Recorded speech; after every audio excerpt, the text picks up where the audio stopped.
to this next section. This is disablers and manipulators. This section is a support system to everything that you've learned so far. Remember, the man stoppers are the prime targets that you're going to use. Those are the only guarantees. This support system now are techniques that will cause pain, that will stun somebody, disable them, or move them or manipulate them in a certain manner. Either to finish the fight or to set you up for the big man-stopping targets that we've done earlier on. So we've got to look at these in a different light to what we've done previously. So in fighting, where two people are engaged in some type of combat, this is where these manipulators and disablers will come into play.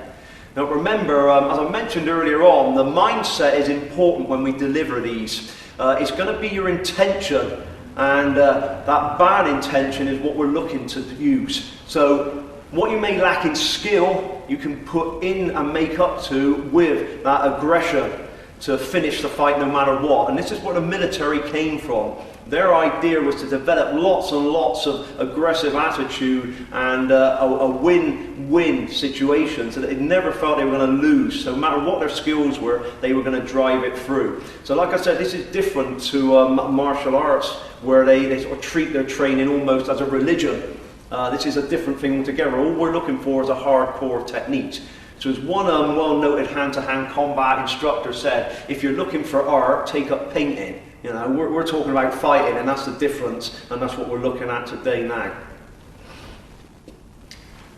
Alright, starting with the head, we're going to again look at these secondary target areas. The first area is the ears. Now, we're going to look at these in a couple of different ways. We're going to start with some strikes to this area. The first strike that we're going to use from close quarter is your cupped hands, and they will strike over both eardrums in this fashion here. We're looking to trap air inside the ear canals and cause that unbalance. Now sometimes you may actually gain a knockout with this target area, but it's not a high percentage one, so we can't guarantee that, but we can certainly stop somebody in their tracks. So from here, bang, that double clap, which can set you up nicely for that knockout shot if you're going to use the headbutt to follow it.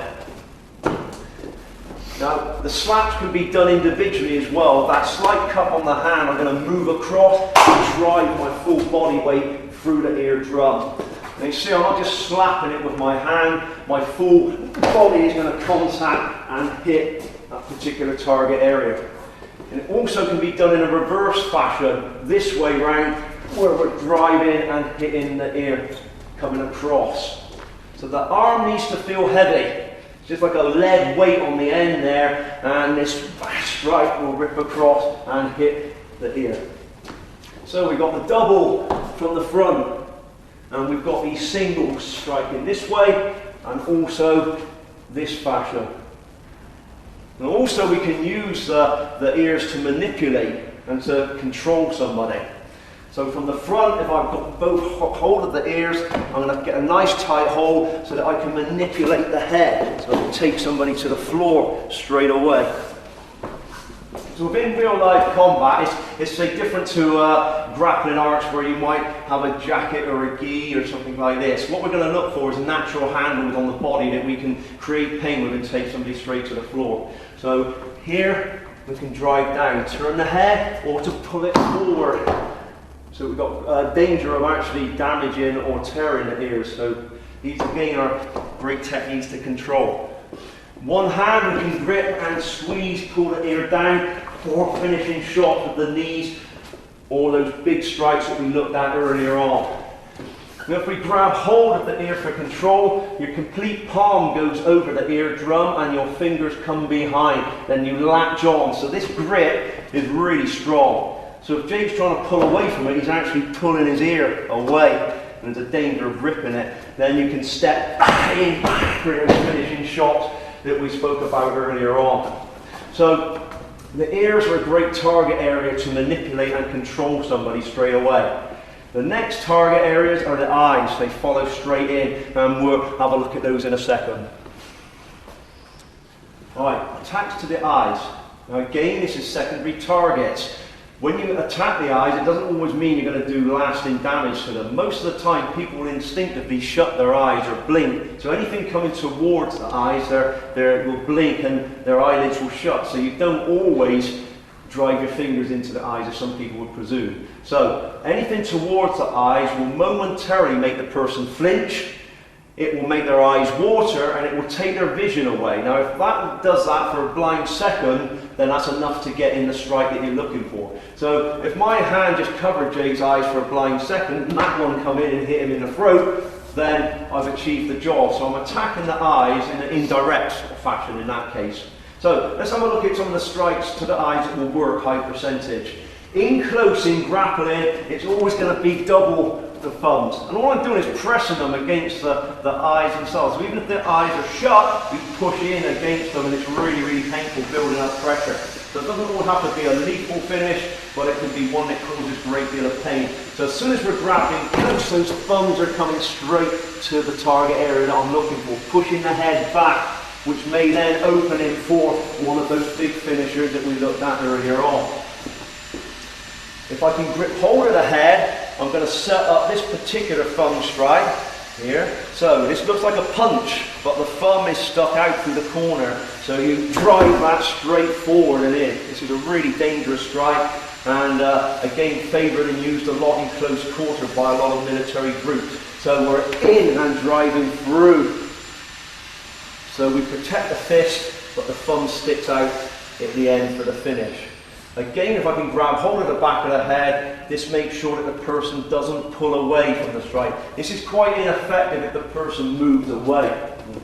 It's better when it's thrown in from close range for the finish, and then you can follow it up with one of those big strikes that we mentioned earlier on.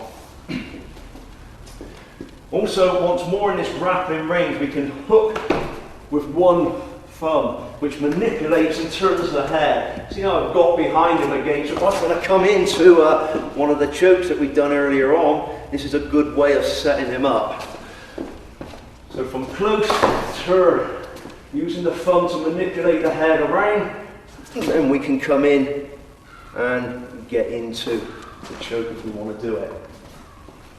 From this range, it's difficult to attack the eyes effectively. See things like thrusting with your fingers, etc. It's not effective. What we need to do is to be able to strike using fingered claws and jabs. Here, this your speed will come in, and again it makes the guy flinch back. If it's enough to pull his head back so you can follow in with something more powerful, then you've done the job. So we're going to keep those hands open. So all those open hand techniques, whether it be those palm heel or now the claws, will get the man on the back foot, get his hands up, expose other target areas that we can come in and attack secondary. And from here, this way, straight down the middle. You can lead hand, you can use your rear hand. And once you get your speed, they attack the face fast. And then you can follow in with a heavier strike to finish. But those are the most effective ways of attacking the eyes. In close with the thumbs, a little bit further away where we're going to use the hand claws, using speed to rake the face and the eyes and get a reaction to find an opening for a bigger strike. Right, the next target area is the nose. Again, this is a secondary target area. You're not likely to stop somebody completely in their tracks with a strike, because again, if they're fired up and they want to fight you back, they'll walk through this. But it will open up targets for other major strikes. So let's have a look at how we're going to strike this target area. The palm heel is one of the best ways to strike the nose. We're going to hit it up from underneath here, which is the philtrum. So the top lip and the base of the nose. I'm going to step in and drive upwards, driving the nose up. Now, there's a little bit of a sort of martial arts myth about if you do this, you drive the bones of the nose into the brain. You know, if you actually look at the structure of the head, that's an impossibility. The nasal bones are made out of thin cartilage, and they're not going to penetrate the skull. Every time you sneeze, you'd be frightened to death that you're going to kill yourself. So, you know, it's a fallacy. What we're going to do is hit there, so it will hit the frontal lobe between the eyes and it will give you that bit of a stun and disablement. So again, I'm stepping in and driving up in this fashion here underneath the nose. Also, we can use the hammer fist to come down onto the bridge of the nose, directly between the eyes, smashing downwards. So different feeling altogether. Now we're hitting that cartilage on the top of the bridge of the nose.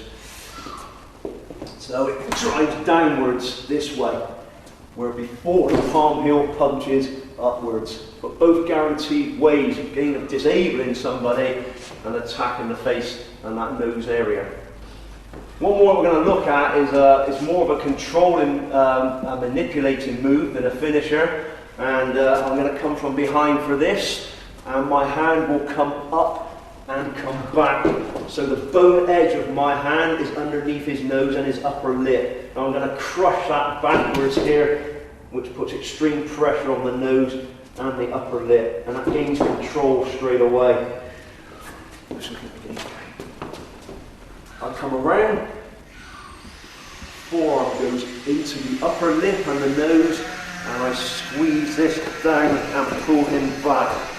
Yeah. You can do this to control. I'm not going to do this on Jake's face, but if you imagine this was around and against his nose, or you can do it to pull directly back, which will crush the nose and bring him directly to the floor. So again, in and drive backwards, and this gives you complete control and take the person down to the floor.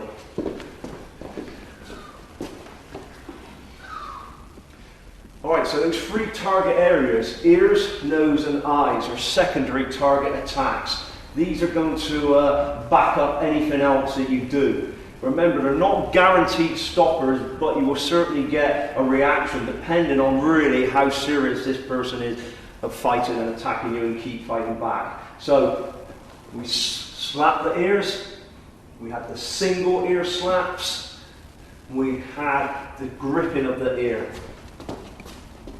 Where we put the palm on, we latch the fingers behind, and then we pull downwards, keeping the arm nice and tight to the body. So if Jay tries to pull his head away, he's only going to cause more damage.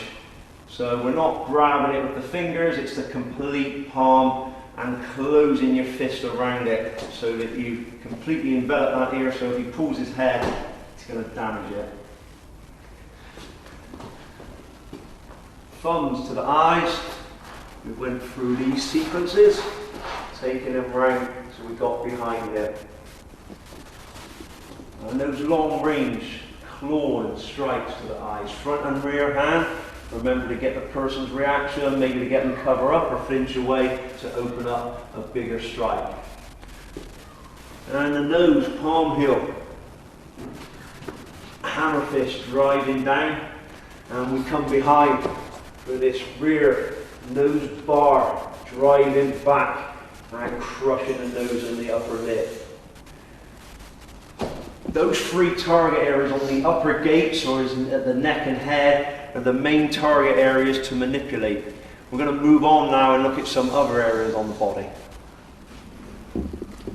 Alright, the next target area we're looking at is the groin. Now again, most of the time in self-defense courses, etc., manuals, the groin is always touted as an area that's going to stop somebody in their tracks. But reality tells us that's not the case. One instructor I trained with for many years, and he'd done 2 tours of Vietnam. In the battlefield, actually seen this happen where somebody had been kicked fully in the groin in the middle of some unarmed combat, and they just walked through it. And this goes for other target areas as well, as we've mentioned, the nose, the eyes, etc. They've been attacked many times, and still on the battlefield, these guys have walked on. As we're dealing with life or death situations, their mindset's totally different. So you can't guarantee that the old favourite kick in the groin is going to work. Some people will walk through it. If they're on drugs, for instance, they'll walk through it as well because they won't feel that pain. So it's important that we look at these as secondary targets that will manipulate somebody, maybe possibly disable them, but don't expect them to fall over and not come back fighting. So let's look at, first of all, what that standard kick to the groin. Very difficult to get a kick into the groin when somebody is actually fighting. They're stood because of the posture that they're in. going to make it difficult. And a lot of times you end up kicking on the inside of the leg and not the groin at all. So that favourite kick to the groin from standing is not something that I would particularly recommend or use. The danger also is a person catching your foot and then bang, going to end up on the floor. So it's more effective, the groin strikes from close range. The first one we're going to deal with, and it's an old one, but it's still a great standby. This was used a lot, particularly again the British commandos in World War I and II used this strike in conjunction with a palm heel to great effect. It's that rising knee to the groin. So we've got to be really close to hit this target area. I need to be in this grappling range to bring that knee up. Okay? Most times, again, the knee is thrown out of range. Here, there's no strike, and it's a danger. You'll get taken down. The strike needs to come in from this range here, right up underneath. So we're not only hitting the groin, we're trying to hit the pubic bone, which comes right the way up. And you're going to make his teeth rattle at the same time. So up, which allows you then the strikes that we looked at earlier on. Okay, just going to whip round to another angle here to show the strike. So we're up close. We need to be this close for the strike to be effective. Coming right up between the legs and driving in. And then that gives you the opportunity if you want to follow up with a heavier strike. Also from close quarter, if we're grappling, is to grab and seize the groin. Now, depending on really on what that person's wearing, this is the difference. If somebody was wearing tight jeans or trousers, the groin grab isn't effective. We'd use a strike, which we'll look at in a moment. But with baggy trousers, you can attack the groin and seize the testicles. We're going to come right up underneath, hit the back, seize and pull. So I get complete control of him here, so that I can actually manipulate and drive him out of the way with the groin grab. Okay? So we come in and seize hold of the groin, grab, twist and lift. This will control and push him away if you need to do so, or follow up with another strike. This can also be done from the back here. If we're seized, is to come back and grab hold of the groin. From this position, either I'm going to lift or I'm going to pull down here. So rather than just squeezing alone, we're going to lift. We're going to rip back and lift, or we're going to pull down this way, and that increases the effect of the groin grab. If I can manipulate my way behind this position, then coming up through the legs and seizing the groin is another great way of taking somebody down or disabling them. Once more, I would pull backwards here, which lifts their body up completely. Well, I mentioned that the person with wearing tight trousers, grabbing the groin is not an option, and we need to realise these things when you're in the midst of combat. So in this case, we strike the groin. I'm going to use the top of my fist here. This is the top fist strike. It's not like the hammer fist, which was the base. This is the top. So again, in close, we drive upwards and punch the blow in and up underneath the testicles. So from here, we're grappling. The arm is straight, and in it comes. Again, this is a great effective strike. Gets a man to pull his hips away, which may then allow you one of those shots coming up the middle here. So the top fist is a good way to attack the groin. If you're on a different level to that person, maybe you've been pulled down and you're fighting from your knees, then again we can use a straight punch straight into the groin, like an uppercut, and bang, hits that target area. Or we can use your forearm straight up the middle and hitting the groin in an upward fashion once more. So if we find ourselves on these two different levels, then we can drive that straight uppercut punch into the groin, or your forearm rising up the middle and through. This strike can also be done from the back. Here, there's a great way once more of attacking somebody and taking them to the floor, which again would have been priority sometimes in military, where they're going to take somebody down from behind and finish them quickly. So the groin strike allows you the takedown. So those are the most effective ways of attacking the groin if you're on the floor, kneeling down, and if the person has got tight trousers where you can't actually seize the groin, but you can strike it with a fist or a top fist, and that will do the job. Alright, we're moving on to some more secondary targets, but these are not as major as the last group that we've looked at. Sometimes there may only be one or two ways of attacking these areas, so this is why I've kept them second as we go through the list. Now this time, these areas once more will set up a further strike, or they can disable or manipulate. So we're back up the top here. The first area we're going to look at is the collarbones. And the collarbones are one of the weakest bones on the body. Very, very easy to break the collarbone. If you fell on an outstretched arm, there's a likelihood that the collarbone will fracture. So when we look to hit any of the bones on the body, this is the major one that we're going to use. And this is a disabling strike. So we're going to use the hammer fist. I'm going to come across the body and drive down and into the collarbone itself. And then run here, just below the neckline. On some people they're more prominent than others, but we're hitting downwards, so we splinter that bone down. And if we hit it and break the collarbone, effectively that arm is out of commission. That side of the shoulder will drop, and they no longer can use that arm effectively. So it's a good way of disabling somebody and maybe stopping them from continuing to fight it. So we move across and drive down. I'm sinking my whole body weight down, so I've got all my power driving in. I'm imagining my fist is going to end up down its stomach level. So if we want to hit this area and make it effective, it's no good tapping and retracting the strike. It needs to go straight down through it so that you break that bone. And if you manipulated the arm at the same time and twisted that around, then you've effectively taken that shoulder right out of commission and you're in for that shin kick that we used earlier on. That's just a sort of example of how you can take this a stage further. Okay. The next area coming down from the sternum, which is the breastbone, just below this is the solar plexus. This area again is quite vulnerable to a strike, but it needs to be certain types of strikes.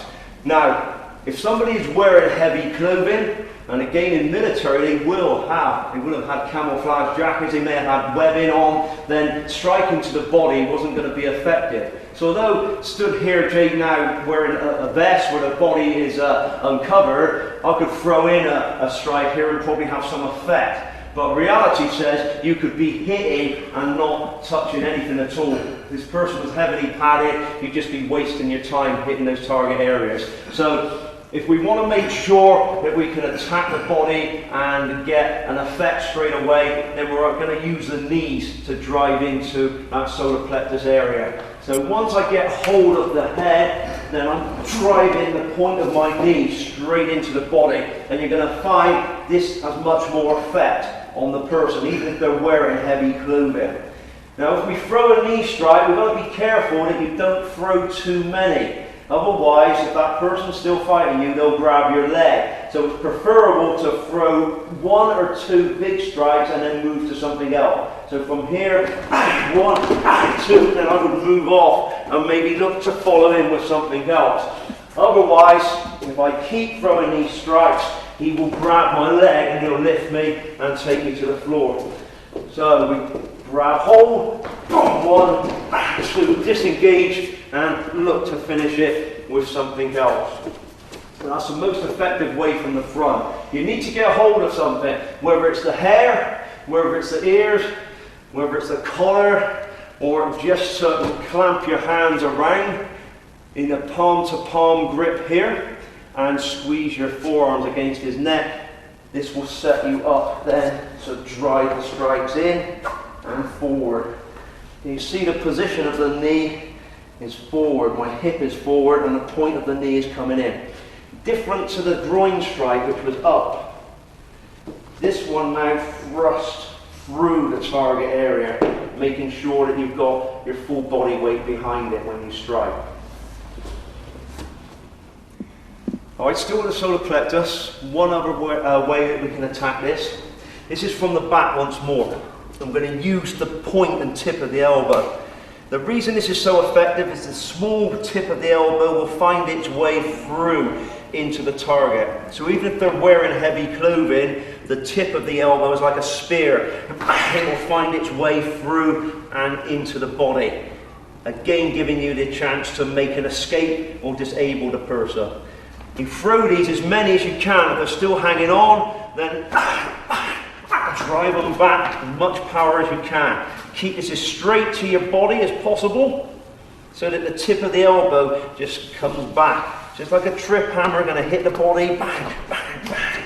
So get yourself out. Obviously you can combine this with the groin striking that we spoke about earlier on. Okay, and they're good methods of getting out if somebody grabs you from the back. Alright, we're looking at some target areas from the back now. If I turn Jake around. Earlier on we looked at attacking the base of the skull. Now we're going to come down the vertebrae of the back between the shoulder blades. This area is called the thoracic vertebrae. If you strike directly between the shoulder blades, it has an effect on the lungs and the breathing.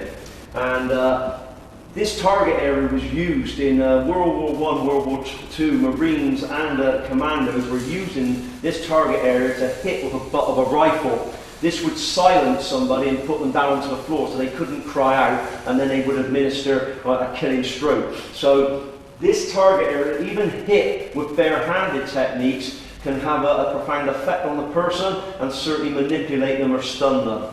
The best way to hit this target area is when the person is bent over. It just means that the spine is curved up higher and it's more pronounced.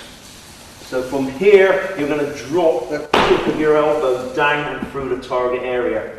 Now just by putting the tip of my elbow in this area here on Jake's back, if I ask him to stand up for me, he doesn't really want to come up because it's really painful. So it's a good area just to control somebody with. So if it's painful enough to hold in there at the tip of my elbow, then if you imagine this driving down and through the back, it's going to finish the person and bring them down to the floor, where then it's easier to finish them off. If they're on the floor and face down, then dropping your knee in between the shoulder blades is a quick finish again to set them up for something else. So we looked at the knee drop to the neck earlier on. If the person's face down, between the shoulder blades is a good target area to drop your knee, or indeed the heel of your boot to make sure the person doesn't get up again.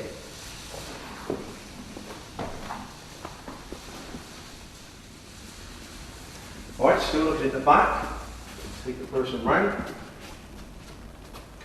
Two other target areas we're going to look at on the back is the kidneys, which are right at the base of the spine now, either side of really your belt line. To attack the kidneys, we're going to come in an upward fashion. Once again, this is a favoured method for a sensory removal, where they would strike the kidneys or maybe use this as a knife attack. If you hit the kidney hard enough, again, it catches the breath in the person's body. They can't scream out from it. The pain is quite sickening, and they arch their back, which makes it easy then to come in and finish with a choke. So from this position, I'm going to use an uppercut punch. I'm going to drop my weight, level drop, and drive upwards through the target area. So we never hit into the kidney, it's always going to be upwards, so we jam the kidney upwards into the body. So it squeezes it shut. If you can imagine the kidneys are full of blood, then it's just like squeezing a balloon full of water. You're hitting it upwards. So we come down, a couple of rapid attacks can set you up for the big finisher on the base of the skull. Okay? Alright, another target area we're looking at is right at the base of the spine. It's a coccyx, it's your tailbone, and it sits below the buttocks. To get this strike in, we need to be really up close, and you use that rising knee again here, which jams the base of the tailbone and spine, which really makes it difficult for the person to walk effectively if you bruise this target area. So once we've got behind, we're driving this up. If the person was placed against a wall and jammed against it, this is a good finishing shot to disable them, to bring them down to the floor. So nice and close and right up underneath the tailbone, and that jars the lower spine and gives you that disabling shot that we're looking at. Alright, we're moving on now to look at some of the extremities of the body, and this is the arms and the legs. Again, like I mentioned earlier on, striking the arms and the legs are not going to stop somebody in their tracks, but may cause enough pain to disable them long enough for you to make your getaway or to follow it up and finish. So we're looking to take the foundations of the body away. We're going to look at some methods of attacking the legs effectively. And remember, we're always thinking of using these when we've got boots or shoes on. And we just want to disable that person and set them up for something else. So from the front of the body here, we're looking at attacking the kneecaps and the shins. These areas have got no protective muscle and they're very vulnerable. Simply the knee joint is going to move in one direction and one direction only, and that's coming forward. Coming back the other way, it doesn't bend too far. So we're going to look at a couple of kicks that hit that knee joint straight away and take the person down. The first one I'm going to use is with the heel of my foot, and it strikes across this way. Okay. Comes across the body and the heel drives through and down into the knee. This way, across. So it's a fast strike. It can be delivered without showing it. So if we're in the middle of fighting, and this will drive it in and you can follow through for the finish. So you don't chamber or cock your leg in any fashion, you just literally drive it out and smash them down. Now, we spoke about the groin strike earlier on, it's not very often there. If you open it up off the knee, then it is there, yes, okay? But that's only as a setup to something else. But the main priority is to come across and stamp down to the knee joint. Even from close range and grappling, this strike can be used to open up the legs and maybe expose the groin for the knee. So we come up and drive it across, opening up the body, which allows you the groin shot coming in. One more time. Open up, drive through for the finish. Alright, moving down from the knees now, we're going to look at attacking the shins. Now again, this is a painful strike. Like I said, don't expect somebody to fall to the floor from it, but it will certainly give you room and space if you need to follow it up. So the same type of attack. This time I'm going to sweep my foot across, just as if I was side footing a football. It's as simple as that, using the broad side of your boot or shoe. Drive it in, it brings his head forward, and then you can follow up. So if the person is bigger than you, you're always going to start looking to attack those lower gates. Take away the foundations first, and then open them up for those bigger strikes so that you can equalize things. This can be done once more from inside grappling, kicking the shin to open up their posture, to again give you bigger strikes if you want to follow them through. Also coming down to attack and stamp on the instep, this effective move. Boots on, driving down through. And if you can hit the instep where laces are crossed over, then we hit that target area, the laces bite into the bone on top of the foot and make this even more painful. So that's where we're looking, right on top of the instep bone there, driving it down. This can be attacked from the front. In this fashion, even if a person drove against the wall, we can stamp down and attack this fashion here.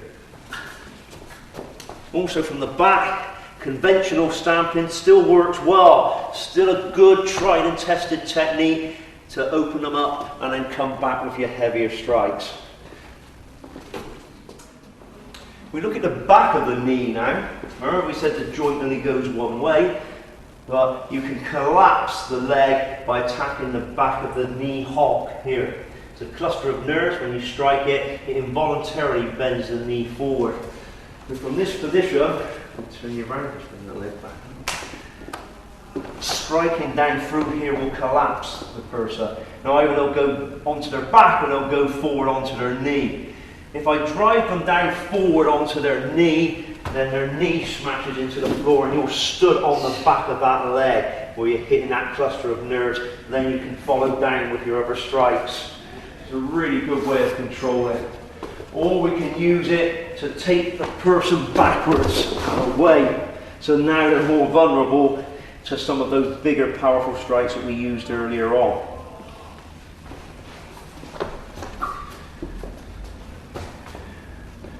That's the knee hop we're looking for. Good way of taking down a bigger person and bringing them to the floor. If they're on their stomach on the floor, a disabling shot to the leg. is in the sciatic nerve that runs from the buttock down the middle of the thigh. If I just drive my knuckle into that area, you can see the leg flinch here. A shot to make sure they won't get up again is to stamp straight down into the middle of the muscle, and that will disable the leg long enough for you to make your getaway. Once the person is down there, stamping down through is an effective way of taking out the legs. Alright, again sticking with the legs just for a moment, we're looking at a different target area. This time we're hitting the muscle of the leg rather than the bone itself. We're going to hit the outside of the thigh, and we're going to attack what's called the peroneal nerve. It's a deep nerve within that large thigh muscle. Lots of different ways of effectively doing this. From close range, driving your knee straight into the middle of the will bruise the muscle and tighten that muscle up so that the leg immediately comes dead. This is where that old saying of the dead leg come into play, and this is what you're doing, you're hitting the muscle. So anywhere that we're in close and the leg is available, we drive the knee into that muscle, and that deadens the leg long enough for you to follow up if you need to do so. Also, it can be used with a kick. We're going to use the shin bone to hit that muscle. We're going to step across and drive the shin through. Now, this kick doesn't have to be anything picture perfect. All you're going to do is swing the leg like you would swing a bat. Bring it up and swing it into the target area. So military kicks were really short, sharp, and they weren't too worried about the form of them or how they looked. If they'd done the job, that was what they were looking to do. So this kick swings through and into the target area, taking out the leg. So every kick that I've shown you is done from reasonably close range and without lifting or chambering the legs that you see in sort of traditional martial arts, which in reality won't work for you because the person will just grab your leg and take you to the floor. These kicks are shorter, sharper, and they're not telegraphed. So the one to the knee, the one to the shin, this one to the peroneal nerve in the leg, they all come from non-telegraphic movements, which you've got a much better chance of them working for you. Alright, we're looking at the upper extremities, the arms this time. Now, we've done quite extensive work on my joint breaking DVD, which you can get through NAP or indeed myself. So what we're going to do is keep this brief, but look at target areas for striking more so than locking. So, now look at a couple of ideas. If this man pulls or grabs down my wrist and pulls it down and gets hold of it, the first target area I'm going to use is my knuckles, which again are the four knuckles, the wrapping knuckles. I'm going to strike them down straight onto the back of the hand and the small bones. Now when somebody grips you really tight, these small bones stand up because the skin is torn. So when you drop that four knuckle strike down, immediately that pain makes them release, giving you the chance to follow up if you need to do so. Okay, so we look at that again. So it doesn't matter which way the wrist is grabbed, whether it's this over grip or it's a more standard grip, hit anywhere that's available. In this case, you see the thumb is more vulnerable and you would strike down onto the bone of the thumb to make this work. Heavy strike using the four knuckles, driving down, maybe kicking the shin and following up again if you needed to do so. Again, from moving up the arm, we're going to look at a couple of strikes to the muscles. Now once more, if somebody is wearing heavy clothing, then these are not going to be effective. They're only going to be effective in this situation here where I can see the arm and hit it. So I'm going to use the knife edge of my hand. The first target area is this mound on the forearm here. And there's a cluster of nerves in there which is quite sensitive. If I drive my knife hand down through that target area, it momentarily sounds like a pins and needles feeding up the arm. Now if that's enough to make the break and get away, that's great. Otherwise it will set me up for the bigger strikes again. Also the top of the bicep. We push in and split the bicep in the middle there of my thumb, then this knife hand strike will drive into that target area and again bruise the muscle. So it's not any sort of magical thing going on here. Basically, you're bruising the muscle by hitting it hard. So it wouldn't matter what you hit it with, it would still hurt. In this case, I'm using that knife hand strike. It could be your forearm, but we're just going to drive it through that muscle and break the grip away straight away. And finally on the arm is the elbow joint. We're just going to look at just one simple method of hitting the joint and breaking it. Whenever that arm is stretched out, it's to drive your forearm through it. So whether this is an arm or if it's against a weapon, as soon as the arm is straightened, then you drive your forearm up the middle. It's the simplest way to dislocate or break the elbow, rather than getting into anything too complex. So once more, if the arm is straightened out, then you get a chance to bring the forearm up, short, sharp, and straight through to make the break and possibly disarm a weapon. And those are the major targets on the arms that are going to have some sort of effect. Alright, this next little section of secondary targets are major pressure points or sensitive spots on the body. It's got a high percentage chance of working. Now there's a lot of information about pressure point striking and the effects of it, etc. Once more, from my own experience and the people that I've trained with within the field where they've had to use these things, there's really only a handful that you could trust to have an immediate effect on somebody. And these are the ones that we're dealing with today. Things that you can remember and use yourself without having to have any type of skilled training to do so. Starting from the top, we're going to look at sensitive spots on the head. These are the areas that hurt most because they're linked closely to the brain. So it's simple knowledge to be able to look at that and understand what's happening. So we've looked at this target area earlier on when we struck it. We're going to use a grinding pressure here now to get a release. So if I've been grabbed from the front here, just grinding those knuckles into the temples will have immediate effect. Very, very painful, high percentage chance of this working. Use this technique a lot of times and I found very few people that can actually still hold on to you once that target area has been hit. So we come into the temple using those 4 knuckles, we push in and we grind them, and this opens the man up and allows you control. The next target area is underneath that earlobe. This is called the mastoid point. It's a cluster of nerves. If you push your thumb into it, it gets an immediate effect straight away. So if we're grabbed or in close quarter combat, then the thumb will drive through that target area and give you the release. The next one is the base of the nose, the philtrum. We looked at it earlier on when we'd done that nose bar. Same thing, rather than striking the nose, if I push the heel of my hand up under it, it will control the man's head and manipulate them. So I can use the heel of my hand, or I could use my thumb, and this pushes the head back and opens it up for other strikes. So this is again a high percentage chance of this working. The reason being here that we can control the whole head. If I push under Tom's chin and he tenses his head, it's quite difficult to push that chin up. If I go to this sensitive target area and ask him to push down on it, straight away it works. And that's what makes it so effective. You don't need a lot of strength to be able to make this work, and it will get you out of a hold or a grasp straight away.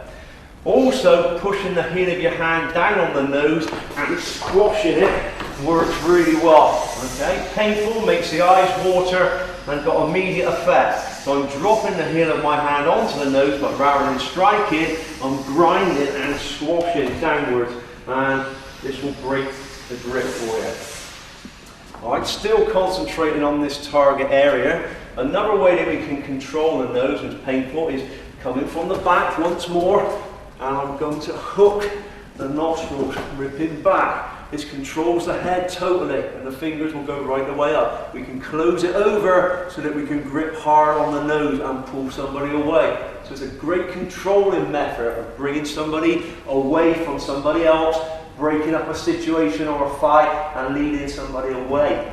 Okay, so that's the hook underneath the nose there. Well, we're looking at hooking in different areas of the face and head. Another one is just it's a fish hook, and this is onto the inside of the mouth. When you do this, you're going to claw back the cheekbone until you get your finger inside, and then we can rip away. This is again a really dangerous technique and can be used in a multitude of situations. It can be done from this position here, where we use the fingers.